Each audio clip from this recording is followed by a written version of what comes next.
السلام علیکم everyone, welcome to our channel. دوستو، ایک بار مصر کا بادشاہ فرعون نے ایک خواب دیکھا تھا کہ شام کی طرف سے ایک آگ آئی اور پورے قوم کو جلا کر خاک کر دیا۔ اس دہشت بھرے خواب سے جاگنے کے بعد فرعون نے سارے نجومیوں کو اکٹھا کر کے اپنے خواب کے بارے میں بتایا تو نجومیوں نے بتایا کہ بنی اسرائیل میں ایک بچہ پیدا ہوگا جو فرعون کی بادشاہت کو ختم کر دے گا۔ آج ہم اس ویڈیو میں فرعون کے اس خواب کے بارے میں جانیں گے اور اس بچے کے بارے میں بھی جانیں گے جس نے فرعون کا خاتمہ کر دیا۔ تو چلیے ویڈیو کو شروع کرتے ہیں۔ فرعون خدائی کا دعویدار اور بڑا ظالم و جابر بادشاہ تھا۔ اس نے بنی اسرائیل کو اپنا غلام بنا رکھا تھا، حالانکہ وہ حضرت یوسف علیہ السلام کے زمانے سے وہاں رہا کرتے تھے۔ حضرت یوسف نے اپنے والد حضرت یعقوب اور اپنے بھائیوں کے لیے زمین کا ایک حصہ اس وقت کے فرعون بادشاہ ریان بن ولید سے حاصل کیا تھا۔ حضرت یعقوب کی یہی نسل بنی اسرائیل کہلائی جو مصر میں خوب پھلی پھولی۔ یہ لوگ حضرت یعقوب کے دین کے پیروکار تھے، لہٰذا اس وقت اللہ کے نزدیک یہ سب سے بہترین جماعت تھی۔ انہوں نے فرعون کو سجدہ کرنے اور اسے اپنا رب ماننے سے انکار کر دیا تھا۔ اسی وجہ سے بادشاہ اور اس کے حواری ان پر ظلم و ستم کے پہاڑ ڈھاتے اور ان سے گھٹیا کام کرواتے تھے۔ فرعون نے جب اپنا خواب کاہنوں اور نجومیوں کو بتایا تو انہوں نے اس کی تعبیر یہ بتائی کہ بنی اسرائیل میں ایک بچہ پیدا ہوگا اور اس کے ہاتھوں اہل مصر کی ہلاکت ہوگی۔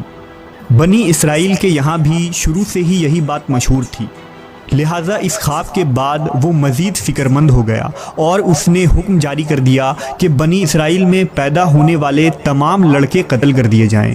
اس حکم کے مطابق فرعون کے حواری اور اس کے سپاہیوں نے ہر ممکن قدم اٹھایا تاکہ کوئی بھی نومولود لڑکا زندہ نہ بچ پائے، لیکن اللہ کے فیصلے اٹل ہوتے ہیں۔ دیکھتے ہی دیکھتے بنی اسرائیل کے ہزاروں نومولود بچے ذبح کر دیے گئے۔ پھر ایک وقت وہ آیا کہ جب قبطی سرداروں نے فرعون سے کہا کہ اگر بنی اسرائیل کے لڑکوں کا اسی طرح قتل عام ہوتا رہا تو ہمیں آئندہ خدمت گار ملنا مشکل ہو جائیں گے، اور پھر ہمارے یہ کمتر، گھٹیا اور غلیظ کام کون کرے گا؟ اس پر فرعون نے حکم جاری کیا کہ 1 سال چھوڑ کر بچے قتل کیے جائیں۔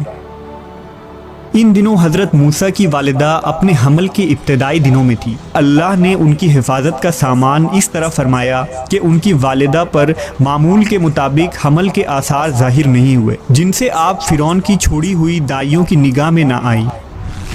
انہوں نے اس بات کو چھپائے رکھا یہاں تک کہ پیدائش کا وقت آ پہنچا اور انہوں نے بچے کو جنم دیا۔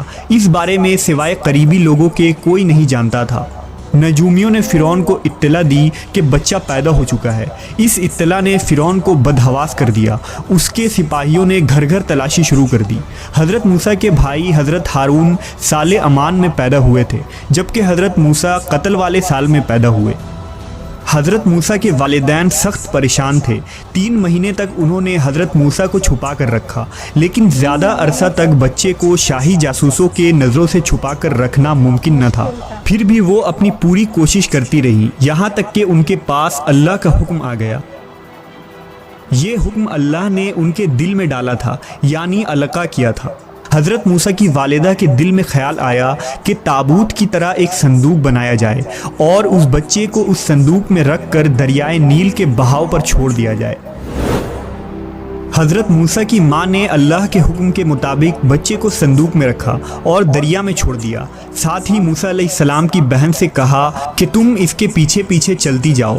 لہٰذا وہ دریائے نیل کے موجوں میں چلے اور ان کی بہن کنارے کنارے چلی، اپنے بھائی کی نگرانی کرتی جا رہی تھی کہ دریا میں ڈالنے کے بعد وہ کہاں جاتے ہیں۔ صندوق بہتا ہوا محل کے تالاب میں پہنچ گیا۔ وہاں فرعون کی بیوی ملکہ اور خادمائیں لطف اندوز ہو رہی تھی کہ صندوق پر ملکہ کی نظر پڑی۔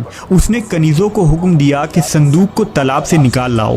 صندوق کھولا گیا تو اس میں ایک حسین اور تندرست بچہ آرام سے لیٹا ہوا انگوٹھا چوس رہا تھا۔ ملکہ بہت خوش ہوئی، اس کی آنکھوں میں ممتا اتر آئی۔ شفقت و محبت سے بچے کو گود میں لے لیا۔ ملکہ نے سوچا کہ اس بچے کو بیٹا بنا کر پالنا چاہیے۔